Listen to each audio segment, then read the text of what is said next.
Hi! అందరికీ నమస్కారం అండి. నిన్న మా ఊర్లో మన గ్రామ సర్పంచ్ గారు అచ్చు సత్యనారాయణ గారు చిన్నపిల్లలకి పోలియో చుక్కలు కార్యక్రమం జరిపించడం జరిగింది.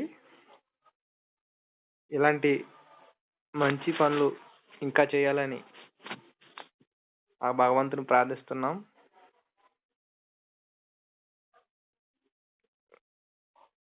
ఈ యూట్యూబ్ ఛానల్‌ని ప్రతి ఒక్కరు లైక్ అండ్ షేర్ చేయండి. సబ్స్క్రైబ్ కూడా అవ్వండి. ధన్యవాదాలు. Como un, como un, como un, como un, como un, como un, como un,